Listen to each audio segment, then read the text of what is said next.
Don't you dare. You're not going to try to steal your sister's credit.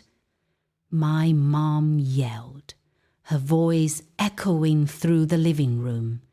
I sat there, stunned, my face burning of rage. It was Christmas Eve at my parents' house. Just me, my sister Olivia, who was out getting candy, our parents and my cousin, The tree was lit up, the scent of pine and cinnamon filled the room, and yet all I could feel was the weight of their judgment crushing me. My name is Sophie. I'm 28 years old, and for as long as I can remember, I've been the afterthought in my own family. My sister Olivia, the golden child, could walk on water as far as my parents were concerned. Meanwhile, I couldn't even breathe without them finding something to criticize. But this time, it wasn't just words, it was about the truth. Since July, I had been quietly sending my parents money every month to help with their bills. But Olivia had taken all the credit, and my parents believed her without question. When I finally tried to tell them the truth, my mom shut me down, like I was some liar looking for attention. I didn't know what to say after that. My throat felt tight, and all the words I wanted to scream just stuck there. Who had been sitting quietly in the corner, finally spoke up. "Wait a second," she said, her tone sharp enough to cut through the tension. "How do you even know Olivia's sending the money? Have you ever seen proof of it?" My parents looked at her like she had grown a second head. My dad waved his hand dismissively. "Of course, Olivia wouldn't lie about something like that. She's been the responsible one since day one." Responsible. That word fell like a slap to my face. I'd spent the last 6 months tightening my own budget just to help them out, skipping dinners out with friends and saying no to things I really wanted, all because I thought it was the right thing to do. But no. What I did, Olivia always managed to swoop in and make me look like the selfish one. Just as I was about to respond, the front door opened and Olivia waltzed in a bag of candy, swinging from her hand. "What's going on?" she asked, her voice annoyingly cheerful, as if she hadn't just walked into the middle of a storm.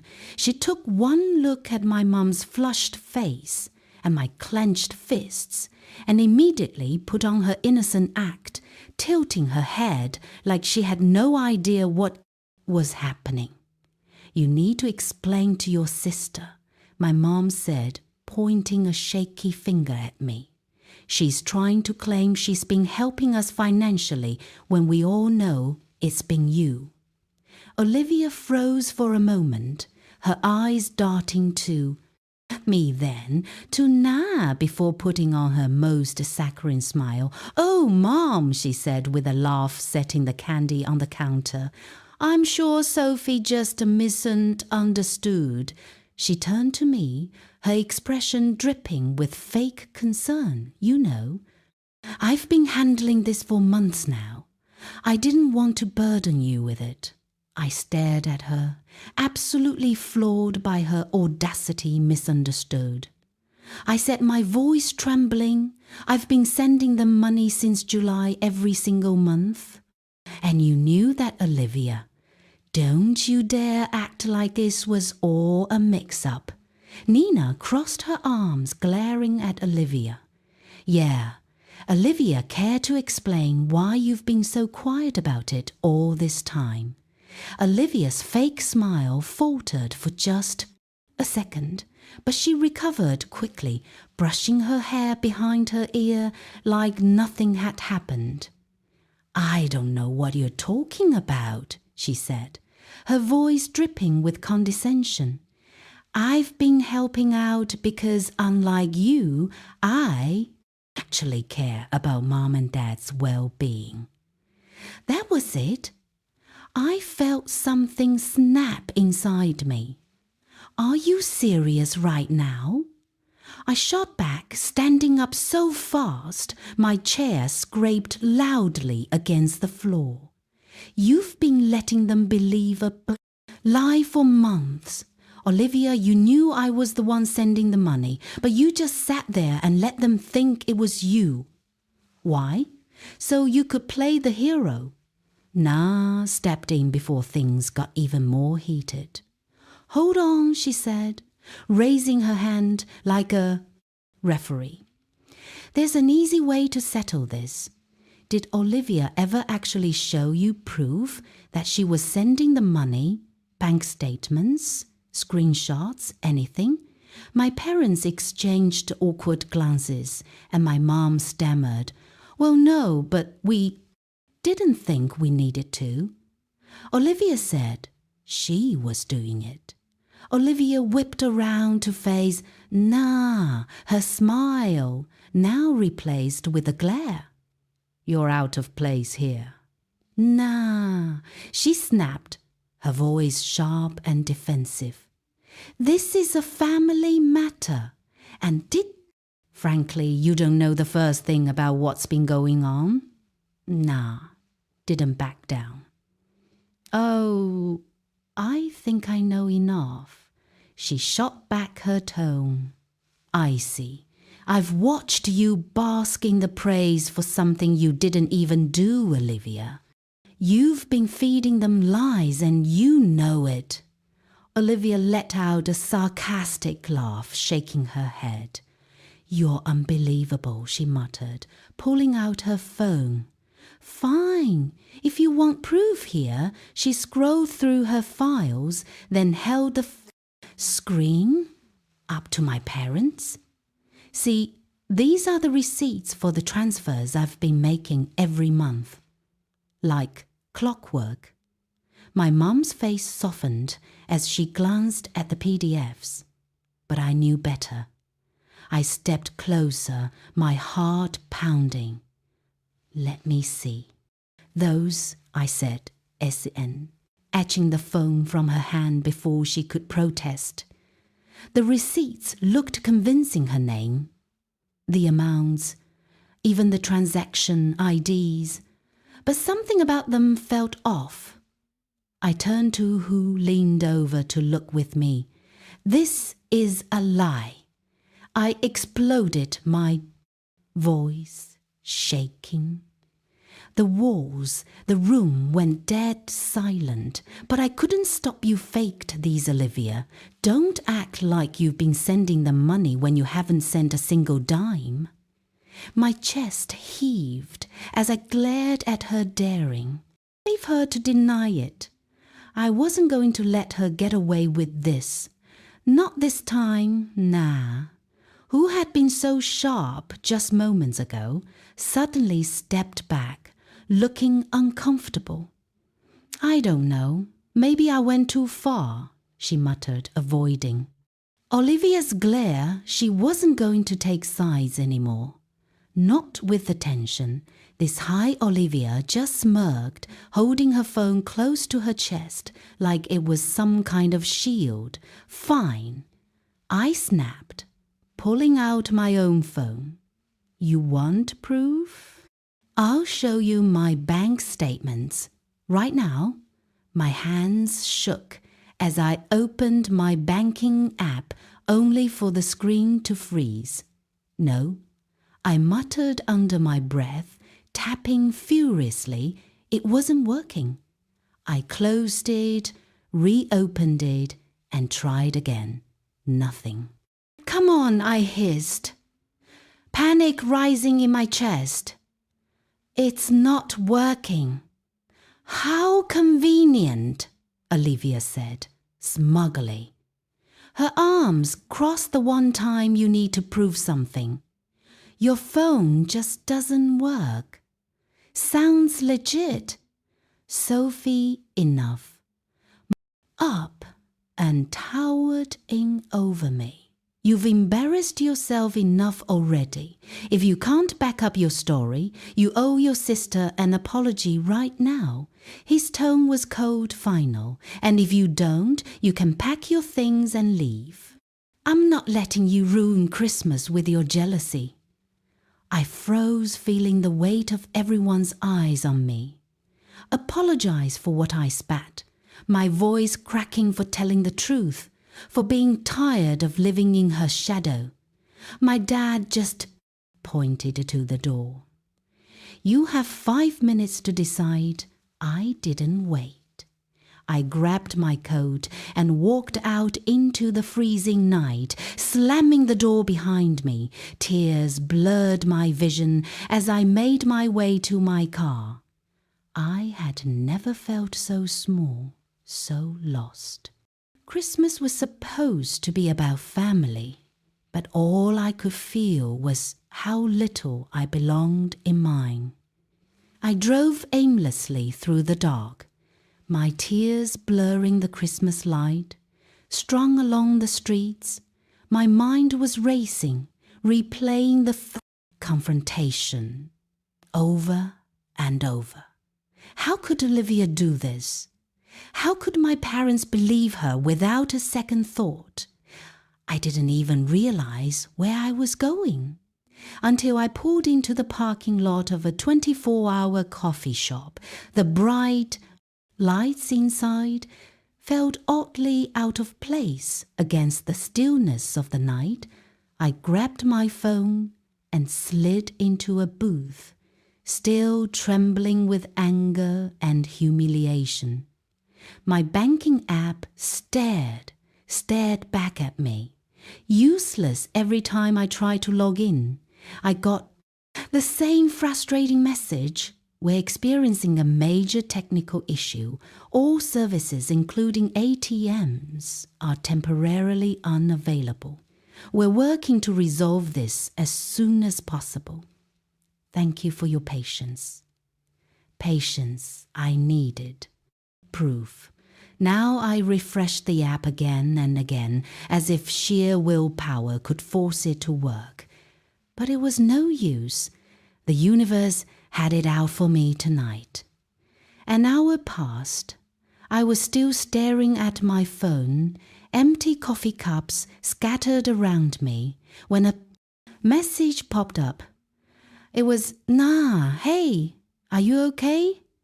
I've been thinking, and if you need a place to crash, my door is open. I'm not sure what to believe right now, but you've always been honest with me. Let me know for the first time." That night, I let out a shaky breath. Nah, believed me, or at least part of her did. She was torn, and I couldn't blame her. Olivia's so-called proof had been convincing enough, and with my app down, I had nothing but my word to fight back. Still, her message gave me a small glimmer of hope. At least someone wasn't completely against me. My parents lived in a small town, the kind where everyone knows everyone else's business. I'd only come back for the holidays, hoping for a quiet Christmas with family. Instead, I found myself driving through empty streets to Nina's house, clutching the steering wheel as if it could hold me together. When I pulled into her driveway, she was already at the door, wrapped in a blanket and holding a mug of tea. "Come in," she said softly.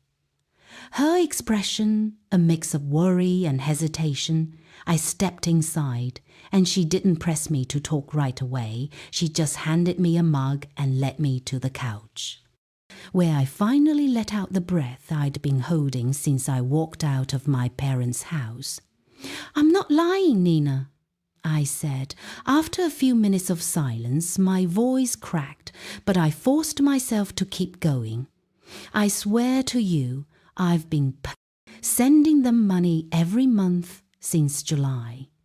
Olivia knew, and she let them think it was her. Those receipts she showed they're fake. I know they are. Na nodded slowly, still unsure. I believe you, she said hesitantly, but you have to admit it. Doesn't look great right now, especially with the app not working. It's like the perfect storm. I know I whispered my frustration boiling over, but tomorrow, if the bank system is back up, I'll show them the proof. I'm not Debbie on foot in that house for Christmas Day. Unless I can prove Olivia's been lying. Nah, sat back, looking thoughtful. Everyone's going to be there tomorrow, she said. Quietly, your parents, Olivia, the whole family. If you walk in with proof, there's no way she can weasel her way out of it. Exactly, I said firmly. I'm not going to let her keep making me the bad guy. Not anymore. Nah gave me a small encouraging smile. Well, you can stay here as long as you need to, and tomorrow, let's hope the bank system is back up. The next morning I woke up feeling a sliver of hope, thinking, maybe, just maybe, the universe had decided to cut me some slack. But as I reached for my phone and opened the bank app, my stomach dropped. The same message stared back at me. We're still experiencing a major technical issue. Services remain unavailable. Thank you for your patience, I groaned, running a hand through my messy hair still down. I muttered, tossing the phone onto the bedside table. For a moment, I just sat there staring at the ceiling, my mind racing for alternatives. How was I supposed to prove anything without access to my account? Nah knocked softly on the door before peeking in. Morning, she said, holding 2 mugs of coffee. Her face fell when she saw mine. Still no luck. I shook my head, taking the mug from her. Nothing. I don't know what to do, Nina. I can't just walk in there with my word against Olivia's. They'll never believe me. She sat down beside me, tucking her legs under her. There's got to be another way, she said, thinking out loud. Can you call your bank? Maybe they can verify the transfers over the phone. I considered it for a moment, but knew it wouldn't work even if I called the bank. My parents weren't going to let me sit there on the phone in front of them. They just dismiss it as another excuse. Besides, it was Christmas Day and all the bank branches were closed.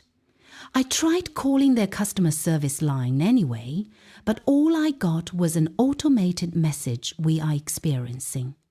High call volumes due to a technical issue. Please try again later. I hung up, frustration boiling over. Everyone must have been calling for the same reason, and now I was completely stuck. I have to think of another way. I muttered, more to myself than to Nina. I can't just show up empty-handed, sitting at Nina's kitchen table, staring blankly at my coffee cup. I felt completely stuck. Every option seemed like a dead end. There has to be a way, I mumbled more to myself than to, nah. Who was scrolling on her phone nearby? Something Olivia didn't think of when she faked those receipts. I picked up my phone for the 100th time, scrolling aimlessly through apps and emails, hoping for inspiration. That's when it hit me. The emails, every time I made a transfer to my parents, I got an automatic confirmation email from the bank. Those wouldn't be tied to the app or the bank's current technical issues. I nearly dropped my phone as I scrambled to search my inbox. It didn't take long there. They were clear as day. Monthly email confirmations from July through December, showing the exact amounts I transferred and the same account numbers linked to my parents. Nah, I practically shouted, spinning my phone around for her to see. Look at this. The emails. They're all here.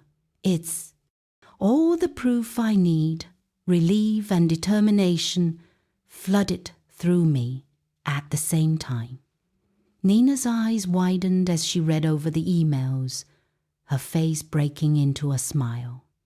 "You've got her now," she said, her voice steady with confidence. "There's no way Olivia can talk her way out of this." I nodded my resolve firm. "I'm going to that house, but only with this proof in hand. If she tries to deny it, I'll show them these emails right in front of everyone." For the first time in hours, I felt like I had control again. Olivia's lies were about to unravel, and this time I wouldn't let her get away with it. As I stared at the confirmation emails, a wave of relief washed over me, but it was quickly followed by a twinge of embarrassment. How had I not thought of this earlier? It was so obvious, but then again, I hadn't been thinking clearly since last night. I'd been too overwhelmed by the fight, the accusations, and the sheer humiliation of being called a liar in front of everyone. My mind had been spinning in 100 directions, and honestly, I was just trying to hold it together. "God," I muttered, shaking my head at myself. "I feel so stupid for not checking my email sooner. It's been sitting there this whole time." Nah, reached over and squeezed my arm. "Don't beat yourself up," she said gently. "You've been through a lot in the past 24 hours. It's no wonder you didn't think of. Take it right away. The important thing is that you found it." Now, her reassurance helped ease some of the shame. Though I still felt a little silly, I took a deep breath, steeling myself for what was coming next. "Okay," I said, sitting up straighter. "I've got the proof.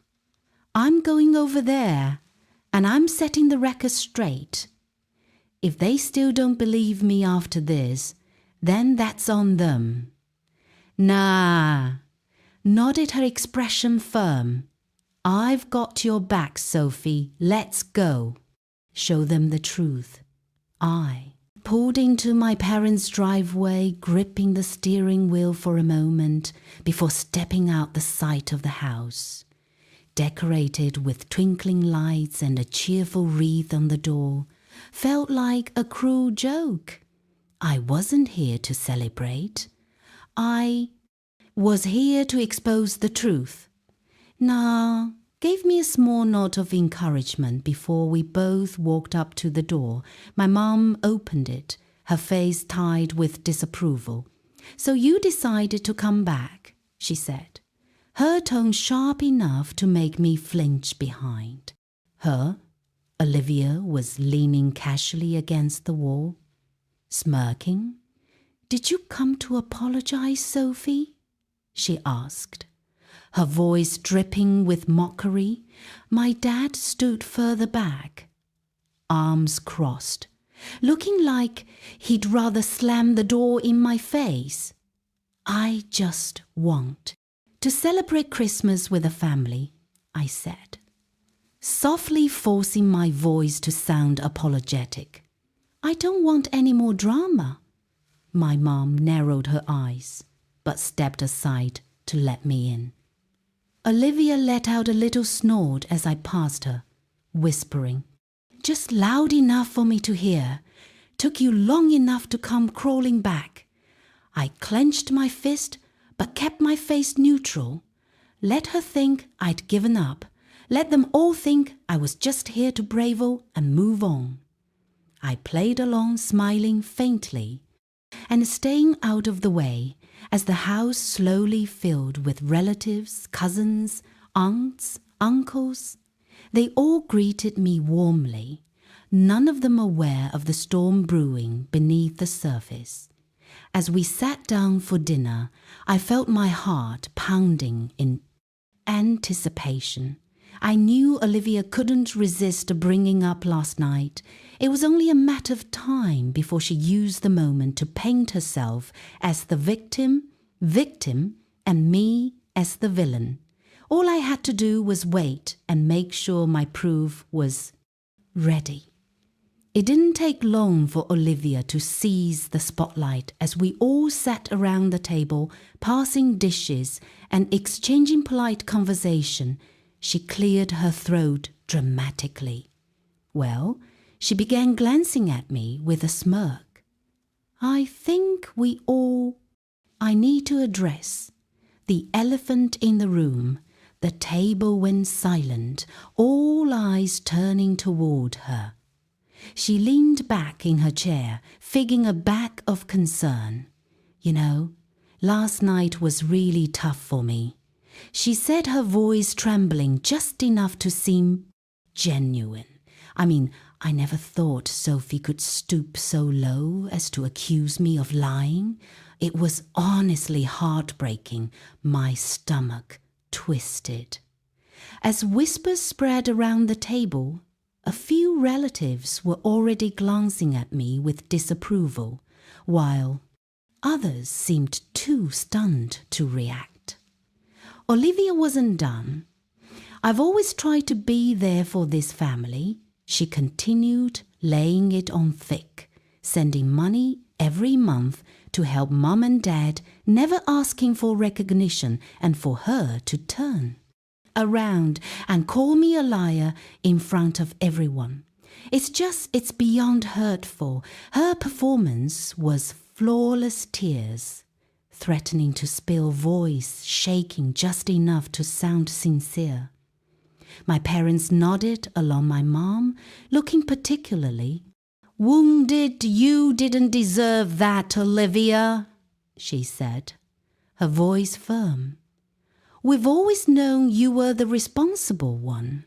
The room filled with murmurs of agreement, and I felt the weight of their judgment pressing down on me. My cousins and aunts stared at me like I was the worst person in the world. I gripped my phone under the table, my pulse pounding in my ears. I had waited for this moment, but now that it was here, the pressure was suffocating.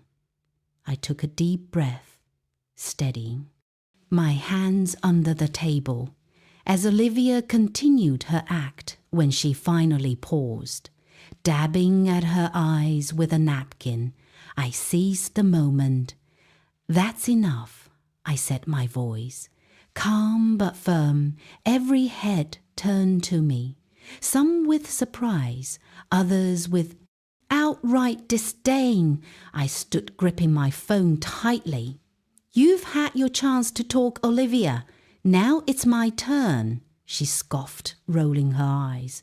Oh, here we go again. I ignored her and addressed the table.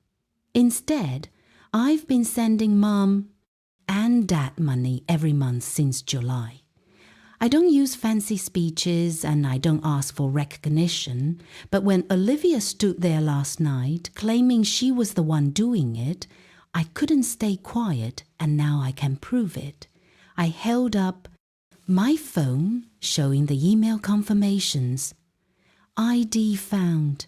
These are my receipts. They come directly from my bank. They show every transfer I made to Mom and Dad's account, along with the exact dates and amounts. Olivia leaned back, smirking. Oh, please, she said, waving me off. Anyone can fake an email these days. You really expect everyone to believe that my receipts came straight from the app? They're not fake. I shot back, my frustration boiling over. And if you're so confident, let's check the dates. Mom, Dad, did you bother to check the transfer dates on Olivia's receipts last night? Because I'll bet they don't match mine. My parents exchanged uneasy glances. My dad shifted in his chair, scratching his chin. We didn't check, he admitted. We just assumed, and we don't use the bank app on our phones. You just assumed she was telling the truth. I finished for him, my voice sharp. You trusted her without a second thought. But now you have a chance to see for yourselves. I crossed my arms, daring Olivia to interrupt Li Tungo and check your ATM statements. They show the account numbers, or every deposit you don't need. Bank apps for that. Olivia's smirk faltered, but she quickly recovered. Fine, she snapped. Let them check. I have nothing to hide. My parents hesitated, clearly uncomfortable. It's Christmas. My mom said weakly. Do we really have to?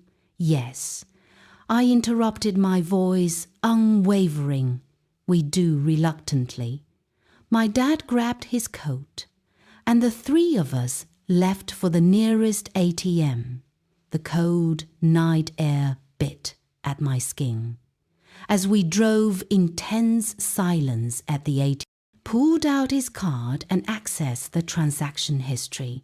Slowly he scrolled through the dates, matching them to the statements on my phone. The moment of truth came when he clicked into the details of a July deposit. It displayed the bank, account number, and it matched mine. He checked August to September. Every single one lined up perfectly with the emails I'd shown them. My mom stared at the screen, her face pale. It's Sophie's account, she whispered, barely audible. Every one of these transfers came from Sophie. Olivia actually took the time to fake her statements, just in case. We would ask one day when we pulled back into the driveway. The atmosphere in the car was thick with tension. My parents hadn't said a word. The entire ride home, their faces a mix of shame and disbelief. As we walked into the house, the murmurs of conversation in the living room came to an abrupt halt. All eyes turned toward us, the weight of the situation pressing down on everyone. And then we saw Olivia. She was by the door, furiously throwing on her coat and clutching her purse. Her face was flushed, her confident smirk replaced by a panicked, guilty expression. Olivia, my dad said, firmly. Stepping forward, we checked the statements. Every transfer came from Sophie's account. You've been lying to us? The room erupted into hushed gasps. A few relatives exchanged awkward glances, clearly embarrassed to have believed her. One by one, they started, gathering their things, mumbling hurried goodbyes as they shuffled toward the door. Olivia's facade finally cracked. She let out a bitter laugh, tears streaming down her face. Fine, she snapped, spinning around to face us. Yes, I lied. Okay, is that what you want to hear? I lied. She glared at me, her voice trembling with frustration. You told me back in July that you didn't want a big deal made about sending them money, that you just wanted to help. Quietly. So I thought, what's the harm in letting them think it was me? They already see me as the responsible one. Anyway, her words hit me like a punch to the gut. I told you because I trusted you, I said, my voice shaking. I thought maybe for once you'd support me. Instead, you used it to make yourself look good, while I was left feeling invisible. Do you even realize how humiliating this has been for me? Olivia's expression softened for a brief moment, but she quickly turned defensive again. They were never going to believe you over me. Sophie, she said bitterly, I didn't think it would blow up like this. My mom stepped forward, her voice trembling. Why? Olivia, why would you do this? We would have been grateful to either of you for helping. There was no reason for this. Olivia didn't respond. She grabbed her keys and stormed out the door, slamming it behind her. The room was silent for a long moment. The weight of her actions sinking in. My parents turned to me, their faces filled with regret. Sophie, my dad began, his voice heavy. We owe you an apology, a huge one. We should have listened to you, but we didn't, and we're sorry. My mom nodded, tears streaming down her face. We've treated you unfairly for so long, and this was inexcusable. I don't know if we can ever make it up to you, but we'll try. I promise. I stood there, taking in their words, unsure how to feel part of me. Wanted to forgive them, but another part still HD from years of being overlooked. I appreciate the apology, I said, finally, my voice quiet, but this doesn't erase everything. It's going to take time. They nodded solemnly, and for the first time, I felt like they truly understood. The night ended quietly, after that with the house emptied of guests, and the three of us sitting in the lingering aftermath. It wasn't the Christmas I had hoped for, but at least for once the truth was out. And I wasn't the bad guy anymore. Dice o texto coerente.